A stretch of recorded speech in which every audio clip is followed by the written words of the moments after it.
আসলে আপনার হলো কি, এখন আমরা দেখতাম যে আমি ছোটবেলায় যখন স্কুলে পড়তাম তখন দেখা গেল যে আমাদের যারা একটু খারাপ স্টুডেন্ট ছিল তারা কি করতো, বাসায় অজুহাত খুঁজতো। যে বাসায় যখন জিজ্ঞেস করতো যে তুই রেজাল্ট খারাপ করলি কেন, তখন সে অজুহাত খুঁজতো যে রেজাল্ট বিভিন্ন কারণে খারাপ হয়েছে, মনে হয় টিচারের মন খারাপ করছিল, বইয়ের সাথে ঝগড়া করে খাতা দেখছে, এজন্য আমার নাম্বার কম দিছে পরীক্ষার খাতায়। তো আমার মনে হয় এই পিয়ার হচ্ছে যারা দুর্বল রাজনৈতিকভাবে, তাদের একটা রাস্তা হলো তারা কিভাবে পার্লামেন্টে বেশি সংখ্যায় যাইতে পারবে, এ ধরনের তাদের ইন্টেনশন।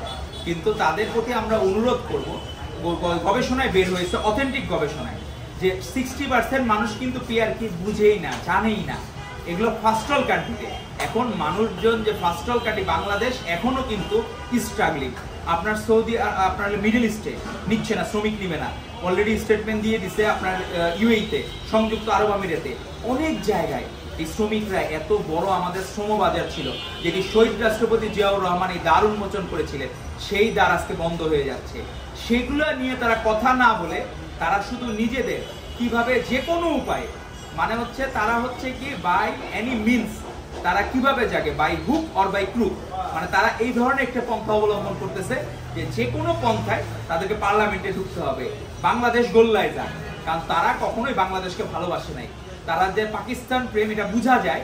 ডাকসুতে কারচুপির মাধ্যমে একটি সংগঠন জয়লাভ করলো, সেই কারচুপির ইলেকশনকে অ্যাপ্রিসিয়েট করে তারা মনে করছে জামাত ইসলামী মনে হয় বাংলাদেশের রাষ্ট্র ক্ষমতায় অধিষ্ঠিত হয়েছে। জামাত ইসলামী, পাকিস্তান জামাত ইসলামী তাদেরকে কংগ্রাচুলেট করলো। তো এই ধরনের আজগুবি অভিনন্দন, এগুলো বাংলাদেশের মানুষ দেখতে চায় না।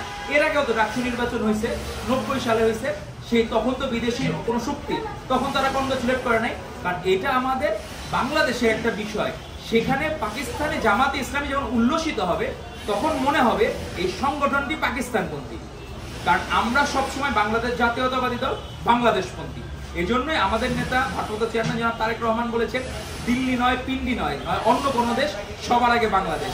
তো সবার আগে বাংলাদেশকে ধারণ করে আমরা জনগণের ভোটে আমরা নির্বাচিত হতে চাই। আপনি যারা পিয়ার চাই, সেখানে স্বতন্ত্র কোনো প্রার্থী হইতে পারবে না। দলের কাছে সকল ক্যান্ডিডেট জিম্মি থাকবে, দল যাকে মনোনয়ন দিবে তার কাছ থেকে নিবে।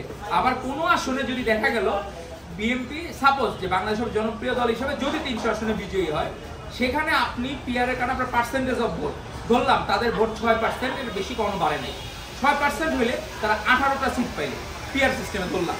সেই 18টা সিট কাজ কোথা থেকে দিবে? 300 আসন থেকে এই 18টা সিট কে এখানে নিজের ইয়া দিবে, বলিদান করবে যে আমি নিজে স্বেচ্ছায় ছেড়ে দেবো? কাকে বলবে? পার্টি কাকে বলবে?